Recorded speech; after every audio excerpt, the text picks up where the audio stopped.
2 দিন আগেও নির্বাচনী ফান্ড কালেকশন করে 46 লাখ টাকারও বেশি সংগ্রহ করেছিলেন ডাক্তার তাসনিম জারা। কিন্তু হঠাৎই জাতীয় নাগরিক পার্টি থেকে পদত্যাগের ঘোষণা দিলেন তিনি। কিন্তু ওই টাকার কি হবে, আর তিনি পদত্যাগই বা কেন করলেন?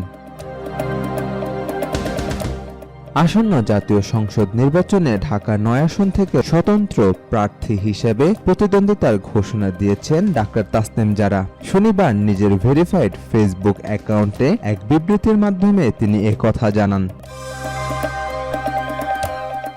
বিবৃতিতে তাসনিম জারা জানান, খিলগাঁওয়ের সন্তান হিসেবে তার আজীবনের স্বপ্ন ছিল নিজ এলাকার মানুষের সেবা করা। সংসদ সদস্য হিসেবে দেশের সেবা করার পরিকল্পনা থাকলেও বর্তমান প্রেক্ষাপটে কোনো নির্দিষ্ট রাজনৈতিক দল বা জোটের হয়ে নির্বাচনে না যাওয়ার সিদ্ধান্ত নিয়েছেন তিনি। তবে নতুন রাজনৈতিক সংস্কৃতি গড়ার যে প্রতিশ্রুতি তিনি দেশবাসীকে দিয়েছিলেন তার রক্ষায় তিনি স্বতন্ত্র প্রার্থী হিসেবে লড়বেন।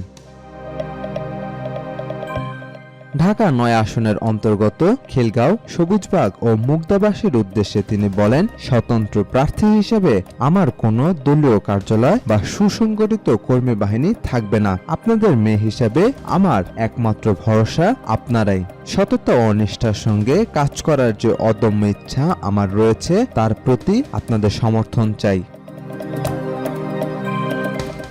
এছাড়া যারা আগে দলীয় প্রার্থী হিসাবে তাকে নির্বাচনী ফান্ডে অনুদান দিয়েছিলেন তাদের প্রতি সম্মান জানিয়ে ডাক্তার জারা বলেন, পরিবর্তিত পরিস্থিতিতে কেউ যদি তাদের অর্থ ফেরত পেতে চান তবে নির্দিষ্ট ফর্ম পূরণ করে তা সংগ্রহ করতে পারবেন। ট্রানজ্যাকশন আইডি যাচাইয়ের মাধ্যমে যথাযথ প্রক্রিয়ায় অর্থ ফেরত দেওয়া হবে। সাজিদ আকরাম, সৌরভ, আজকাল।